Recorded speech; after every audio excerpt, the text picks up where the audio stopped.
ये कहानी सच्ची कहानी पर आधारित है। ये कहानी स्टीफन हॉकिंग की है, द थ्योरी ऑफ एवरीथिंग। ये कहानी शुरू होती है इंग्लैंड के कैम्ब्रिज यूनिवर्सिटी ऑफ इंग्लैंड से, जहाँ पर यूनिवर्सिटी का एक पार्टी चल रही होती है। उस पार्टी में एक लड़की अकेली खड़ी होती है। तभी उस लड़की के पास एक लड़का जाता है जिसका नाम स्टीफन हॉकिंग रहता है। स्टीफन जेन से बात करना शुरू करते हैं। तभी स्टीफन को पता चलता है कि जेन लिटरेचर का स्टूडेंट है और स्टीफन एस्ट्रोफिजिक्स की स्टूडेंट है। इन दोनों की सब्जेक्ट अलग होने के साथ साथ ईश्वर के प्रति इनकी जो राय है वो भी अलग अलग होती है। जेन ईश्वर पर विश्वास करता है और स्टीफन ईश्वर पर विश्वास नहीं करता। जेन उससे पूछता है कि इस ग्रह तारे पर पढ़ाई करने वाले किस पर विश्वास करते हैं। स्टीफन उसे बताते हैं कि एक ऐसी इक्वेशन पर जो ब्रह्मांड के हर एक चीज को एक्सप्लेन कर दे। जेन पूछती है कि वो इक्वेशन क्या है। स्टीफन कहते हैं कि वही उसी का तो पता लगाना है। हालांकि इन दोनों की सोच अलग है, लेकिन इन दोनों एक दूसरे के और बहुत ज़्यादा अट्रैक्ट हो जाते हैं और बहुत जल्द ये अट्रैक्शन प्यार में बदल जाता है। और उसके बाद स्टीफन जेन को अपने पेरेंट्स से मिलवाता है। स्टीफन एक बहुत होनहार स्टूडेंट रहता है, पर अभी भी वो डिसाइड नहीं किया है कि वो उनकी थीसिस किस विषय पर लिखेगा।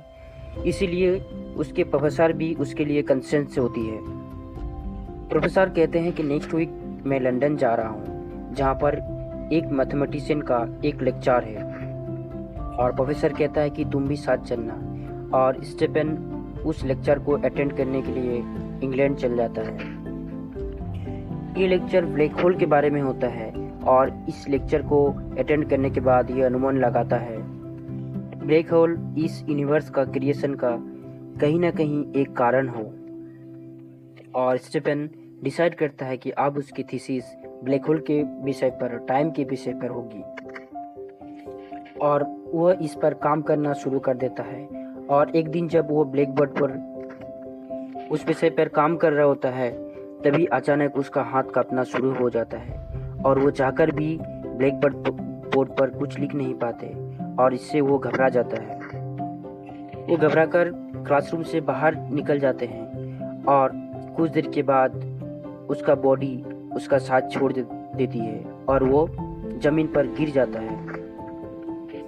और जब उसकी आंखें खुलती है तो वो हॉस्पिटल पर रहता है, जहाँ पर एक डॉक्टर उसे चेकअप कर रहा होता है।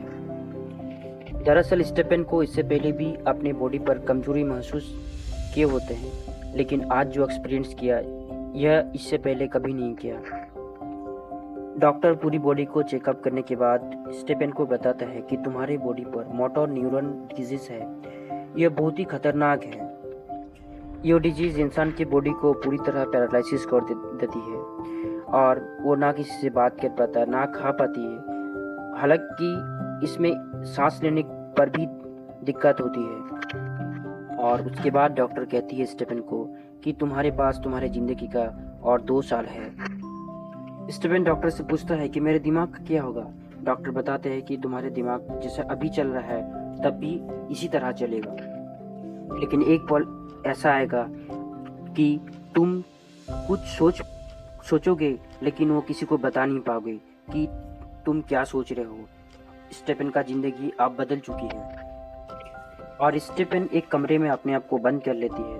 हालांकि जेन उसे बात करने के लिए कॉल भी करती है, लेकिन स्टीफन उसका कॉल नहीं उठाते हैं। उसके बाद जेन स्टीफन के घर अपने आप ही चली आती है। उसके बाद जेन को पता चलता है कि स्टीफन का जिंदगी का 2 साल है। तभी जेन बताते हैं कि अगर तुम्हारे पास 2 साल है तो मैं तुम्हारे साथ ये 2 साल बिताना चाहूँगा, क्योंकि जेन स्टीफन से प्यार करती है। इसके बाद जेन स्टीफन के पिता से बात करती है और स्टीफन के पिता नहीं चाहते हैं कि जेन स्टीफन से शादी करे, क्योंकि स्टीफन के पिता को पता होता है कि स्टीफन का जिंदगी का मात्र 2 साल बाकी रहता है।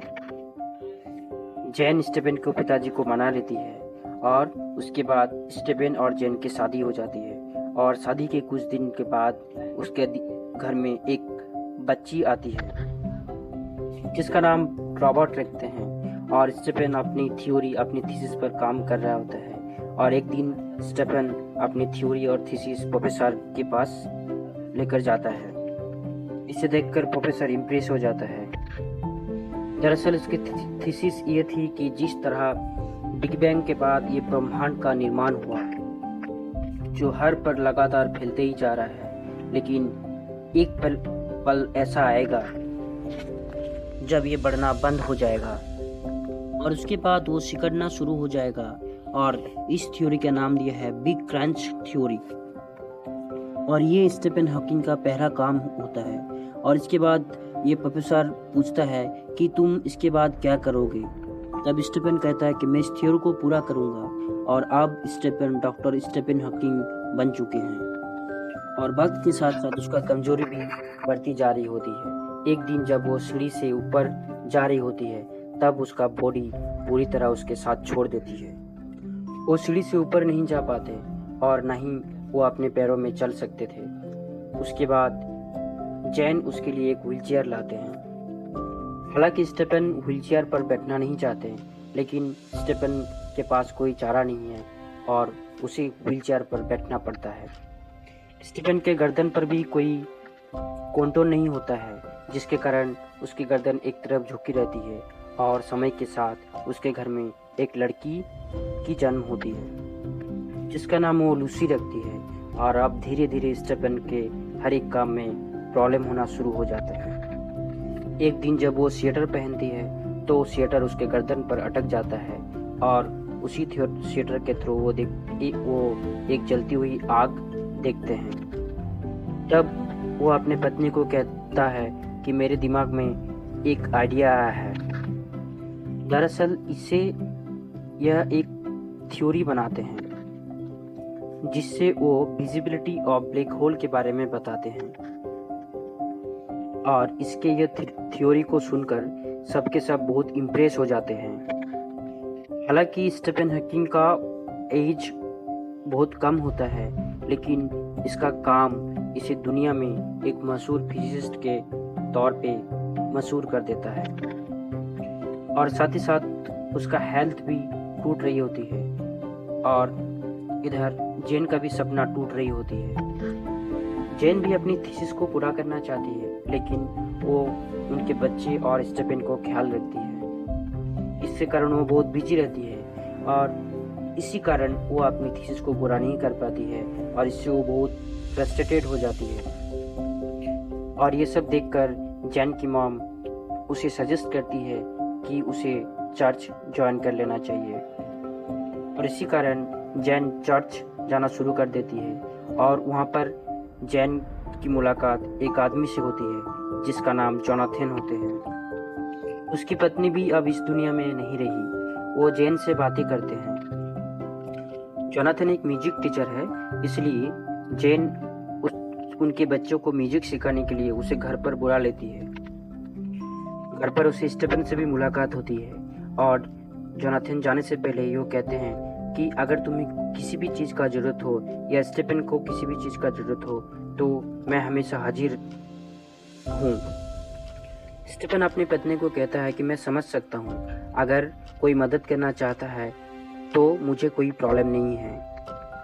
स्टीफन समझ सकता है कि उसका शारीरिक हालत ऐसा नहीं है कि वो जैन के हर काम में उसकी सहायता कर पाए और वो कहीं जैन के साथ जा पाए। बेसिकली स्टीफन का मतलब यही होता है कि अगर उसको किसी का साथ भी चाहिए तो भी स्टीफन को कोई प्रॉब्लम नहीं है। अब धीरे धीरे जोनाथन उनके परिवार में शामिल होना शुरू हो जाते हैं। वो जैन की हेल्प करता है और स्टीफन का भी ख्याल रखता है, उनके बच्चे से भी खेलता है और धीरे धीरे वो एक परिवार का हिस्सा बन जाते हैं। और साथ ही जोनाथन का जैन की दोस्ती अब धीरे धीरे और भी गहरी होती जा रही है। कुछ दिन के बाद जैन फिर एक बार प्रेग्नेंट हो जाती है और एक लड़के का जन्म देती है। और जब इनकी फैमिली गैदरिंग होता है तो सब कह रहे होते हैं कि ये बच्चा स्टेफन का नहीं, ये बच्चा जोनाथन का है। स्टेफन की मॉम जैन से ये पूछती भी है कि क्या ये बच्चा स्टेफन का है, लेकिन जैन उसे साफ साफ मना कर देती है और बताते हैं कि नहीं, ये स्टेफन का बच्चा है। ये बात जोनाथन सुन लेता है और वो यहाँ से जाने लगता है। तभी जैन उसे रोकने के लिए जाते हैं और वहाँ पे जोनाथन कहते हैं कि मेरे बच्चों को, तुम्हें और स्टेफन को भी तुम्हारी ज़रूरत है और अभी मुझे यहाँ से चले जाना चाहिए। अभी इसके बारे में सब कोई बात कर रहा है और वो ये भी बताते हैं कि उसके लिए जोनाथन का दिल में जैन के लिए फीलिंग होता है। जैन भी कहती है कि मेरे भी तुम्हारे लिए मेरे दिल में भी फीलिंग्स है और जोनाथन वहाँ से चले जाते हैं। और स्टेफन को एक दिन ओपेरा देखने के लिए इनविटेशन आता है और स्टेफन जैन को बताता है कि मेरे स्टूडेंट मुझे लेकर जाएंगे, तुम्हें मेरे साथ जाने की कोई ज़रूरत नहीं है, तुम बच्चों को कैंपिंग करने के लिए लेकर जाओ। जैन कहती है कि मैं इसे अकेले नहीं संभाल सकता। तभी स्टेफन बताता है तुम्हें जोनाथन को बुलाना चाहिए। जैन बताता है कि आप शायद वो नहीं आएंगे। ये सुनने के बाद स्टेफन खुद जोनाथन से मिलने चर्च में चला जाता है और जोनाथन को स्टेफन कहता है कि जैन को तुम्हारी ज़रूरत है। दरअसल स्टेफन एक प्रैक्टिकल इंसान रहता है और वो स्वार्थी नहीं होता है, इसीलिए वो अपनी पत्नी की फीलिंग्स के बारे में भी सोचता है और ये भी सोचती है कि उसका पत्नी का भी एक फीलिंग्स होती है, वो भी एक इंसान है और वो चाहकर भी उसके साथ नहीं दे सकता। उसके बाद जैन, जोनाथन और उसके बच्चे कैंपिंग करने के लिए चले जाते हैं और यहाँ पर स्टेफन ओपेरा देखने के लिए चले जाते हैं, जहाँ पर उसकी तबीयत बहुत ख़राब हो जाते हैं। दरअसल उसे निमोनिया हो जाता है, इसीलिए उसका तबीयत बहुत ख़राब हो जाता है। और जब जैन वहाँ पर पहुँचते हैं तो डॉक्टर बताते हैं कि उसका तबीयत बहुत ख़राब हो गया है और अभी वो वेंटिलेटर पे है और हमें उसका ऑपरेशन करना होगा और इन फ्यूचर वो उसी होल के द्वारा खाना भी खाएंगे जो होल गले में किया जाएगा। लेकिन ऐसा करने से उसके जो बोलने का जो क्षमता होती है वो पूरी तरह ख़त्म हो जाएगी। दरअसल स्टेफन का ये बीमारी में ये होना स्वाभाविक है और वो पहले से कहीं ना कहीं इस सब के लिए तैयार थे। जैन इस ऑपरेशन के लिए तैयार हो जाते हैं क्योंकि जैन चाहते हैं कि वो ज़्यादा से ज़्यादा जिए और ऑपरेशन हो जाता है। आप स्टेफन कुछ बोल नहीं सकते और न ही उनके बात किसी को समझा सकते हैं, लेकिन उसकी सोच को बताने के लिए किसी को कुछ ना कुछ माध्यम से उसी लिए कुछ ढूंढ रहा होता है। इसके लिए उसकी पत्नी जैन उसको स्पेलिंग बोर्ड पढ़ना सिखाता है। दरअसल इशारों से वो अपनी बात स्पेलिंग बोर्ड के द्वारा वो दूसरे को समझा सकते हैं। और आप उसकी देखभाल के लिए एक नर्स आते हैं जिसका नाम एलेन रहता है। एलेन से वो स्पेलिंग बोर्ड के द्वारा बात करते हैं और बहुत जल्द वो स्पेलिंग बोर्ड पढ़ना सीख जाता है और वो एक दूसरे से भूल जाता है। स्टीफन हॉकिंग को बहुत ज़्यादा स्पेलिंग बोर्ड का सहारा नहीं लेना पड़ता है क्योंकि उनके लिए एक वॉइस इंटरप्रेटर लाया जाता है जिसका रिमोट उसके हाथ में रहता है। वो जो भी कंप्यूटर पर टाइप करेंगे वो रोबोटिक मशीन के द्वारा वो कंप्यूटर बता देंगे जिसे दुनिया सुन सकते हैं और ये स्टीफन हॉकिंग के लिए एक बहुत बड़ी मदद होती है। और इस मशीन के द्वारा स्टीफन एक बुक लिखती है और उस बुक का नाम है a brief history of time, जो आगे चलकर ये इंटरनेशनल बुक सेलर बन जाता है और आगे अमेरिका उसे अवार्ड लेने के लिए बुलाते हैं। और यह बात वो अपनी पत्नी को बताते हैं और ये भी बताते हैं कि वो अपने साथ उसके नर्स एलेन को ले जाना चाहते हैं। तो जैन समझ जाती है कि उनके बीच वो जो शादी का अब कोई मतलब नहीं रहता है, उनके बीच जो शादी का मतलब है ये सिर्फ नाम मात्र रह गया है। इनके बीच पहले जो एहसास था, प्यार था, वो अब पूरी तरह खत्म हो चुकी है। इस सिचुएशन से भी कोई दोषी नहीं है। इस सिचुएशन के कारण जिंदगी इनके सामने जो सिचुएशन लाई है, इससे दोनों ही दुखी रहता है। इनके दोनों के आंखों में आंसू होते हैं, लेकिन दोनों समझते हैं कि ये प्रैक्टिकल है और कहीं ना कहीं यह ज़बरदस्ती नहीं होता है।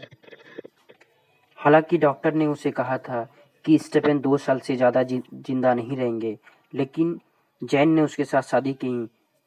ये इसका प्यार था जिसे ये दोनों ने पूरी जिम्मेदारी के साथ निभाया। लेकिन अब ये दोनों जानते हैं कि ये दोनों के एक दूसरे के लिए प्यार खत्म हो चुका है और दोनों एक दूसरे को डाइवर्स दे देते हैं। उसके बाद जेन जोनाथन के पास चली जाती है और वहाँ पर वो दोनों एक दूसरे को किस करते हैं, ये एक दूसरे को प्यार करते हैं। वहीं स्टेफन और उनके नर्स दोनों अमेरिका चले जाते हैं। ये भी एक दूसरे के साथ बहुत प्यार करते हैं। अमेरिका पर स्टेफन का बहुत मान सम्मान होता है, जहाँ पर उन्हें स्टूडेंट के बीच स्पीच देने के लिए बुलाए होते हैं और वो सभी के सवालों का बहुत अच्छी तरह से जवाब देते हैं। आज भी उसके बात पर ह्यूमर होते हैं। अंत में उन्होंने उस बात का जिक्र करता है जो उसे पूरी जिंदगी में सीखे है। There should be no boundaries to human in Rome. We are all different, however bad life may seem. There is always something you can do and succeed at. While there's life, there is hope. इसका मतलब ये होता है कि इंसान के प्रयास और इंसान की करने का कोई बाउंड्री नहीं होना चाहिए। हम सब एक दूसरे से अलग हैं। जिंदगी चाहे कितनी भी बुरी हो, लेकिन हमेशा यहाँ पर कुछ ना कुछ होता है जिस पर आप कर सकते हैं, जिस पर आप कामयाब हो सकते हैं। क्योंकि जब तक जिंदगी है तब तक उम्मीद है। उनकी ये बात सब कोई तालियां बजा रही होती है और इससे सब कोई इंस्पायर्ड होते हैं। इसके बाद वो इंग्लैंड आ जाते हैं। उसके बाद इंग्लैंड में क्वीन एलिजाबेथ II ने अपने रॉयल पैलेस में बुलाते हैं, क्योंकि उन्होंने अपने देश में साइंस में जो उपलब्धि किया है उसके लिए उन्हें Order of the Companions of Honour से सम्मानित किया जाएगा। यह अपने आप में एक बहुत बड़ा सम्मान होता है। वो अपने साथ जेन और अपने 3 बच्चों को भी लेकर जाता है और जेन वहाँ पर स्टेफन को कहते हैं कि अगर आप चाहो तो ये सम्मान नहीं भी ले सकते हो। वो यह ऐसा इसलिए कहते हैं कि सरकार साइंस के लिए बहुत कम फंडिंग करता है और वो नाइटहुड सम्मान लेने के लिए मना कर देता है। हालांकि जेन अभी स्टेफन का पत्नी नहीं है, लेकिन जेन स्टेफन के लाइफ में जो कंट्रीब्यूशन दिया वो कभी भी भुला नहीं सकता। इसीलिए स्टेफन जेन को रिगार्ड्स करते हैं और इसीलिए जेन को रॉयल पैलेस भी लाए होते हैं। और अंत में वो अपनी पत्नी को कहते हैं कि वो देखो हमने क्या बनाया, और सामने 3 बच्चे खेल रहे होते हैं। इसका मतलब अलग होने के बाद भी वो कहीं ना कहीं किसी भी तरीके से एक दूसरे के साथ जुड़े हुए होते हैं। और अंत में हमें बताया जाता है कि जेन और स्टीफन हॉकिंग एक दूसरे के दोस्त बनकर रहे। जेन ने जोनाथन से शादी कर ली और शादी करने के बाद वो दोनों खुशी खुशी रहते हैं। साथ ही जेन अपनी PhD भी कंप्लीट कर लेती है। इधर स्टेफन भी अपने नर्स से शादी कर लेता है और इसी के साथ ये कहानी खत्म हो जाते हैं।